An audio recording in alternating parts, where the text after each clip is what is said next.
Hi friends, welcome back to another video. ఈరోజు వచ్చేసి నేను ఇప్పుడు చూపించబోతున్న ఆలయం అపూర్వమైనది, ఆధ్యాత్మికమైన ఆలయం. ఇది మహాదేవుని సన్నిధిగా అలరారుతోంది. ఓకే, లింగ రూపం దర్శనమిస్తున్న పుణ్యక్షేత్రం శ్రీ మొగలీశ్వర స్వామి ఆలయం. శ్రీకాళహస్తి తర్వాత అంతటి మహిమలు గల ఆలయం ఇది. ఈ ఆలయం యొక్క రహస్యాలు చాలా ఉన్నాయి. ఇక్కడ నేను లోకల్ వాళ్ళని ప్లస్ చాలా డెప్త్ అనాలిసిస్ చేశాను.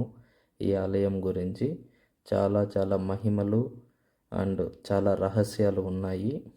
ఈ గుడి వచ్చేసి మనకి బంగారుపాలెం మండలంలో పలంనేరుకు అతి దగ్గరలో చిత్తూరు జిల్లాలో చాలా ప్రసిద్ధి చెందిన మొగలీశ్వర స్వామి ఆలయం. ఇక్కడ నేను ఈయన అడిగాను, ఈ గుడి మహిమలేంటి, ఈ గుడి యొక్క రహస్యాలు ఏంటి అని. ఈయన మాటల్లోనే మనం విందాం. ఆయన చెప్తాడు ఈ గుడి రహస్యాలు, అవి ఆయన మాటల్లోనే విందాం. ఫుల్గా వస్తారా జనాలు ఇక్కడికి? వస్తారు సార్. ఎవరి మండే ఎక్కువగా మిగతా ఈ మ్యారేజెస్ ఫెస్టివల్స్. ఏమి గుడికి ఎక్కువ స్పెషల్ ఏమి సార్? ఆయన ఉద్భవి మొగిలి పొదల్లో ఆయనకు మొగిలప్ప అని ఆయన ఆవులు ఎప్పుడు తగలుతూ ఉంటే ఒక్కుంటుంది. మామూలుగా ముందు నీళ్లు కూడా ఉంటా ఉన్నాయి, ఇప్పుడు అవంతా బంద్ అయిపోయింది. ఆ కుంట్లో ఉన్నాడా తీసి గట్టు మీద వేస్తే కాలుకి తగలుతూ ఉంది. ఆ మనిషి ఏం చేసినంటే మరుసటి రోజు కూడా అమర్ది వస్తూ ఉంటే గొడ్డలు చేస్తే రక్తం వచ్చి ఆయన భక్తి బాగుంటాడు. మొగిలిపోదారు మొగిలీశ్వర స్వామి.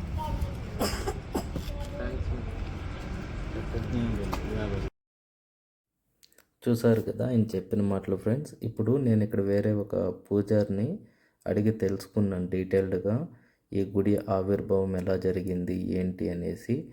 మొట్టమొదట ఒక పశువుల కాపరి, ఆయన రోజు పశువులు మేపుకొని ఇది కోనేరు అంట గుడి ఉండే ప్రాంతము. కోనేట్లో వచ్చి నీళ్లు తాపుకొని తిరిగి వాళ్ళ ఊరికి వెళ్ళేవాడంట.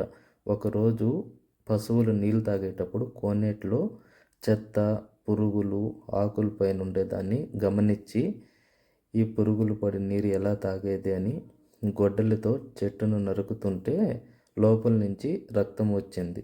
అప్పుడు ఆయన భయపడి ఆ మొగలి రేకుల్లో నుంచి చెయ్యి పెట్టి చూస్తే అక్కడ శివలింగం ఉన్నదంట. సో ఆయన వెంటనే గ్రామానికి వెళ్ళి వాళ్ళ గ్రామంలో అండ్ బంగారుపాలెం జమీందారికి చెప్పాడంటే ఇక్కడ మొగిలి చెట్లలో నుంచి రక్తం వచ్చింది, లింగం ఉంది అనేసి. అప్పుడు మొగిలి పొదల నుండి వెలిసింది కాబట్టి ఈ ఆలయానికి మొగలీశ్వర స్వామి అని పేరు వచ్చిందంట. ఆ భక్తుడి పేరు కూడా మొగిలప్ప అని. సో ఆ విధంగా చరిత్ర చెప్తోంది. ఈ గుడిని వచ్చి చోళరాజులు 600 సంవత్సరాల క్రితం గుడి కట్టించారు. ఇక్కడ మొత్తం మీరు కానీ లోపలికి వెళ్ళి చూసారంటే మొత్తం ఓల్డ్ టెంపుల్ టైప్లోనే ఉంటుంది. మొత్తం అప్పట్లో చోళరాజులు కట్టించిన అన్నీ కనిపిస్తాయి మనకి ఇక్కడ. ఈ విధంగా గుడిలోకి రాగానే మాకు చాలా పీస్ఫుల్ అనిపించింది. మామూలుగా ఇక్కడ హెవీ రష్ ఉంటారంట. మా లెక్క ఏంటంటే ఈరోజు జనాలు ఎవరు లేరు, ఉన్నారు చాలా తక్కువగా ఉన్నారు. సో మాకు పూజారి నీట్గా దర్శనం ఇచ్చాడు. అండ్ ఆల్సో ఈ గుడి యొక్క చరిత్ర అంతా నీట్గా అడిగి తెలుసుకొని కొద్దిగా టైం స్పెండ్ చేసాము. ఫస్ట్ ఇక్కడికి వస్తేనే మనకు ఈ విధంగా వినాయక స్వామి దర్శనం ఇస్తారు. మనం వినాయక స్వామిని చూసుకున్న తర్వాత నెక్స్ట్ నందీశ్వరుడు ఉంటాడు. ఇక్కడ నందీశ్వరికి చూసుకునేసి డైరెక్ట్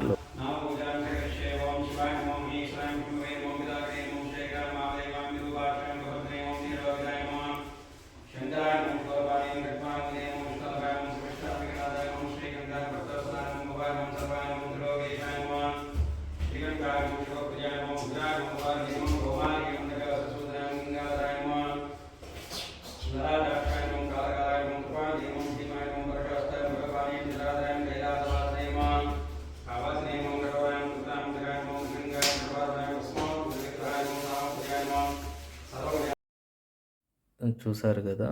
ఈ విధంగా మనకి శివుడి దర్శనం అయిన తర్వాత అవును ఫ్రెండ్స్, మీకు ఇంకొకటి చెప్పడం మర్చిపోయాను. ఇక్కడ మహాశివరాత్రిలో బ్రహ్మోత్సవాలు చేస్తారంట. ఈ బ్రహ్మోత్సవాలు సందర్భంగా చాలా సందర్భాలు ఉన్నాయంట. బిడ్డలు లేకుండా ఉండేవాళ్ళు కోనేటిలో స్నానం చేసి వరాలు అడిగితే తప్పకుండా ఇక్కడ మగ సంతానం కలుగుతుందని ఇక్కడ చెప్తున్నారు. లోకల్గా ఉండేవాళ్ళు కూడా చెప్తున్నారు. అది ఇక్కడ మొదటి విశేషము. ఇంకా రెండో విశేషం ఏంటంటే, ఇక్కడ కానీ మ్యారేజెస్ అంటే వివాహం కానీ చేసుకుంటే వాళ్ళకి ఫస్ట్ సంతానం వచ్చి మగబిడ్డ జన్మిస్తారనేసి ఇక్కడ చాలామంది నేను అడిగాను. వాళ్ళు ఈ రెండు విశేషాలు ఈ గుడికి వస్తే ఖచ్చితంగా జరుగుతాయి అని చెప్తున్నారు. మీలో ఎవరికైనా ఇలాంటి సమస్యలు ఉంటే ఒకసారి మహాశివరాత్రి బ్రహ్మోత్సవాలకు వెళ్ళి దర్శనం చేసుకోండి. ఈ విధంగా ఈ గుడిలో చాలా విశేషాలు ఉన్నాయి. మీకు ఏదైనా డీటెయిల్స్ అలా కావాలంటే కామెంట్ రూపంలో తెలియజేయండి, నేను చూసి రిప్లై ఇస్తాను. తర్వాత ఇక్కడ మనకి అమ్మవారి విగ్రహం కూడా చాలా చూడడానికి అపురూపంగా ఉంది. ఇది వచ్చేసి కామాక్షిదేవి అమ్మవారు. తర్వాత కంచిలో లాగానే మనకి ఇక్కడ బంగారు బల్లి అనేది ఉంది. ఇది ఇక్కడ చాలా విశేషం అంట. సేమ్ కంచిలో ఎలా ప్రసిద్ధి చెందిందో బంగారు బల్లి, వెండి బల్లి, ఇక్కడ వెండి బల్లి అనేది లేదు, ఓన్లీ బంగారు బల్లే ఉంది. ఇలా బయటకు వచ్చేసి మేము ఇక్కడే అలానే 30 minutes ధ్యానం చేసుకుంటూ ఉండిపోయాం.